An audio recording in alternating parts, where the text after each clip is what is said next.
She put her hand on my chest and said, "You don't have to pretend with me." I blinked, not because I didn't hear her right, but because the air between us suddenly felt thicker, almost electric. She stood there in that small, dim cafe, her eyes not quite meeting mine, but not looking away either. The room around us shrank until it was just her and me, a quiet bubble where everything else blurred out. I was 24, fumbling through the early mornings of my life, and here she was, in her mid-40s, with that calm I envied and a kind of sadness I couldn't place. Her hair was pulled back loosely, strands falling like soft shadows around her face, and her hands, when they touched me just now, felt like an anchor I never knew I needed. We'd met 3 weeks ago by accident. Or maybe not. I'd been waiting for the bus that morning, late and cold, and she was sitting there with a book I'd read when I was a kid. She smiled then, but it was a cautious smile, like someone who'd been burned before and wasn't ready to trust. I told her that book changed my life. She said something quiet, almost to herself, about second chances. Since then, our conversations had been a mixture of awkward silences and bursts of too many words from me. I was always afraid to say the wrong thing. She, on the other hand, seemed to carry stories in her eyes but never offered the first line. Now, as she pressed her hand lightly to my chest, I realized I'd been pretending. Pretending to be more sure than I was. Pretending that I wasn't scared of what this, whatever this was, could mean. The cafe smelled faintly of burnt coffee and old books. Outside, the late afternoon sun made patterns on the floor through the window. It was quiet, too quiet maybe, and the low hum of soft jazz music almost felt like a soundtrack for a scene I didn't want to end. She swallowed, then said, "You don't have to pretend with me." Not as a question, but like a truth she needed me to hold on to. I wanted to say something clever, something that would make me seem less like a mess. But all I could do was nod, feeling my throat tighten and my hands go clammy. Her eyes finally caught mine, steady and searching, and for a moment, I felt seen. Not just the surface, not the version I showed the world, but all the tangled parts inside. There was a vulnerability there, too. I saw it in the way she exhaled slowly, like she was letting go of a weight she hadn't realized she was carrying. "Why do you think I'm still here?" she whispered, almost too soft to hear. Before I could answer, the doorbell above the cafe jingled sharply, breaking the fragile quiet like a crack in glass. We both turned, our eyes locking just as the bell's sound faded into the background. And suddenly, nothing felt simple anymore. She looked away for a moment, tracing a pattern on the worn wooden table with her finger, like she was trying to map out a path she wasn't sure she wanted to take. "I didn't expect to meet someone like you," she said quietly. "Not now, not like this." Her voice was steady, but there was something fragile beneath it, a fracture I wanted to reach but didn't know how. She told me once, in bits and pieces, that she'd been married. Not just once, but twice, and both times the endings were heavy with silence and things left unsaid. She said the second time was harder, a marriage that became more about habit than love, about keeping up appearances for the kids, for the world outside. That life, she said, taught her how to hide pieces of herself, pieces she never got back. I didn't share much. It wasn't easy. My last relationship ended before it even really began, tangled with my own insecurities and the shadow of a father I barely knew. I'd been drifting, trying to find something solid to hold on to. There was the age difference, too, that obvious, unspoken thing hovering between us. I caught myself staring at her hands, imagining the years they'd seen, the stories they could tell. Sometimes, when she laughed softly, I saw a flicker of hesitation, like she was afraid of what people would think, or maybe what she herself still felt. She was a mother, too, her son just a few years older than me. That fact crashed into my thoughts sometimes, like an unwelcome wave. I tried not to think about it, tried not to let the guilt creep in, but it was there, sharp and insistent. I kept my mouth shut about the nights I lay awake wondering if this was wrong, or just the kind of risk worth taking. She sat back, folding her hands in her lap, and for the first time, I noticed how tired she looked. Not physically, but like life had carved lines into her soul. "I'm not good at this," she said, voice low.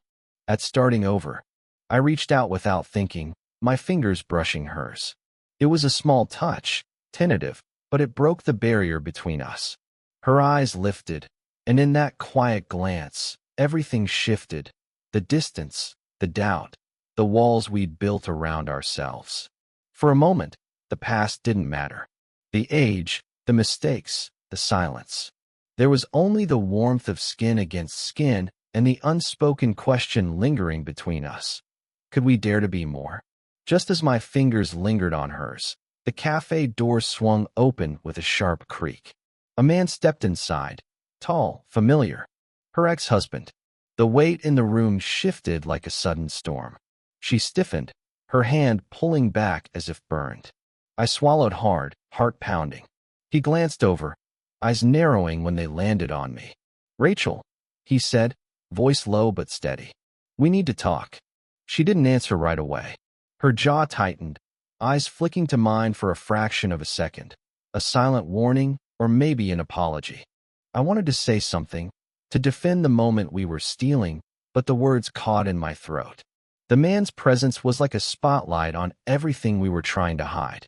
Rachel's ex was a reminder of the past she was still tangled in, the reasons she hesitated, the risks we were taking.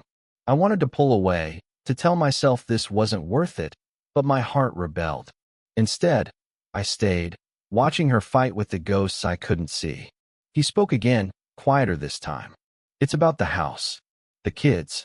We need to figure this out." She nodded, but her eyes were distant, shadowed with things she wouldn't say. We sat in silence until he left, the door clicking shut behind him like a closing chapter. Rachel exhaled, running a hand through her hair. "I'm sorry you had to see that." "No," I said quickly, "I get it." But I didn't. Not really. She looked at me then, vulnerable and raw. "You shouldn't be here," she whispered. I reached out again, this time more certain. Our hands met, fingers entwined. Maybe I'm exactly where I'm supposed to be. She bit her lip, eyes searching mine, trembling slightly. And then, as if the tension finally broke free, she leaned in closer. Our breaths mingled, the space between us shrinking until it was almost unbearable. But just before our lips touched, her phone buzzed loudly on the table. She glanced down, face tightening as she read the message. I saw the hesitation flicker again, that old hesitation I wanted so badly to erase. She looked up, eyes wide. "It's him," she said. And in that moment, everything paused, like the world was holding its breath, waiting for what would come next. Her eyes stayed locked on the glowing screen of her phone, but her hand tightened around mine like it was the last lifeline she had. I could feel the sudden heat rising in my chest, not just from the touch, but from something darker. Jealousy. It wasn't just about the message. It was everything wrapped up in that name on the screen, him. The man she'd been trying to leave behind, the shadow lurking in every quiet moment between us. "I don't know how much longer I can do this," she whispered, voice cracking. "How much longer I can pretend that it's over." I wanted to say something that would fix it, but the words felt useless, hollow. Instead, I swallowed hard and looked away, afraid that if I stared too long, I'd see the distance growing between us. She pulled her hand free and stood up abruptly, pacing the small cafe like a caged animal. "I'm scared," she admitted, voice trembling. "Scared of hurting you. Scared of what I still owe him." I stood too, stepping closer despite the knot tightening in my gut. "Then don't," I said, voice barely above a whisper. "Don't owe him anything anymore." Her laugh was bitter, a sound that shattered the fragile calm. "You think it's that simple?" She stopped, eyes blazing with something fierce and broken all at once. "No one walks away clean. Not from this." For a heartbeat, the room fell silent except for the quiet buzz of the neon sign outside. Then, she reached out again, this time, her fingers trembling as they brushed my cheek. "I'm not sure I deserve you," she said softly. I stepped closer, closing the last inches between us. The air between us was thick with everything unsaid: desire, fear, regret. Her breath hitched, and I saw the hesitation flicker one last time before she closed her eyes. Just as our lips were about to meet, the cafe door burst open. A gust of cold wind swept in, carrying with it a voice I never wanted to hear. Rachel. Her eyes snapped open. We both froze, and the moment shattered. The voice had barely left the stranger's mouth when Rachel's face went pale. It wasn't just a name. It was the name of the man she thought she'd left behind for good. But the twist wasn't what I expected. The man didn't come for a fight.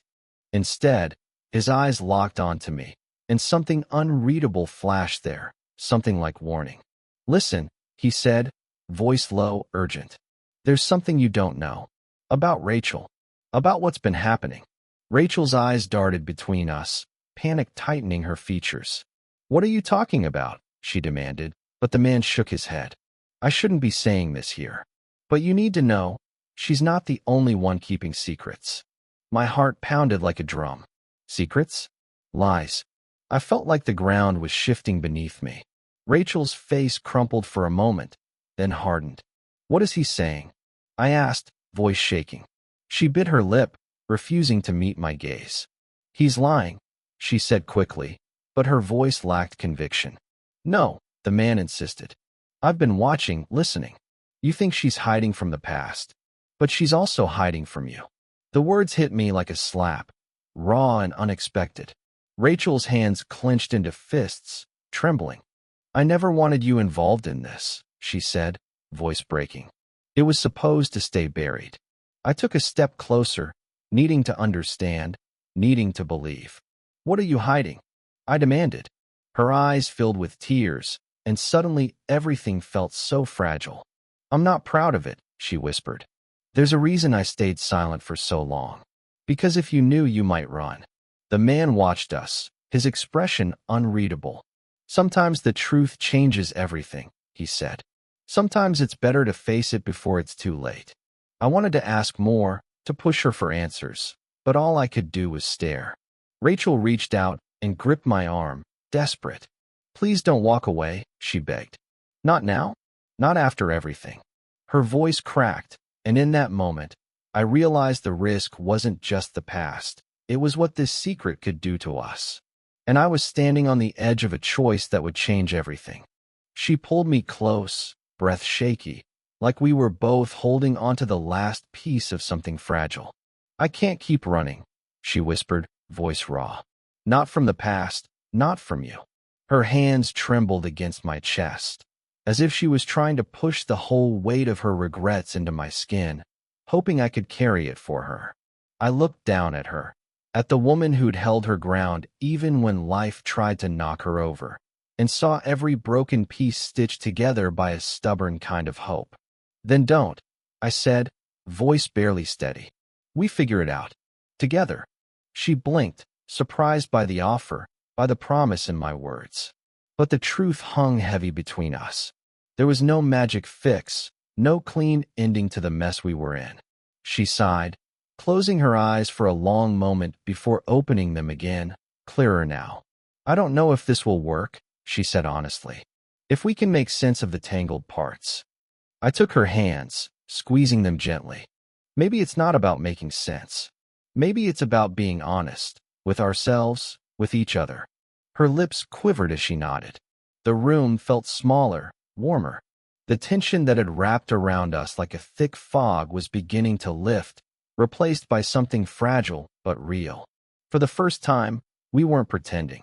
A long silence stretched, full of everything unsaid but deeply understood. Then, the doorbell jingled softly, a reminder that the world outside was still turning, that our story was far from over. She looked up, a flicker of uncertainty in her eyes. Whatever happens next, she began, voice trailing off. I didn't need her to finish. Because in that moment, we both knew. The choice to try, to risk love despite everything, was the only thing that mattered. But the future? That was still unwritten. The cafe had emptied out by the time we finally stood up. Outside, The city buzzed with life, unaware of the quiet storm we'd weathered within those four walls. Rachel slipped her hand into mine without hesitation, a simple gesture that spoke volumes. We didn't have answers for all the questions, and the past still cast long shadows. But for the first time, it didn't feel like something we had to run from. Walking side by side, the night air cool against our skin, I realized how messy love could be, tangled with fear, regret, and hope all at once. She glanced over at me and smiled softly, the kind of smile that held both apology and promise. "Thank you for staying," she said. I shrugged, feeling suddenly more grown-up than I had in years. "I think I needed to be found as much as you did." There was no fairy tale ending, no perfect happily ever after. Just two flawed people choosing to take a chance. And maybe that was enough. As we reached the street corner, a stray breeze caught a scrap of paper from someone's trash bin. It fluttered between us, a reminder that life goes on, unpredictable and often messy. But for now, we had this moment. Did you enjoy this story? What kind of stories do you want to hear next? Leave your thoughts below. I'm listening.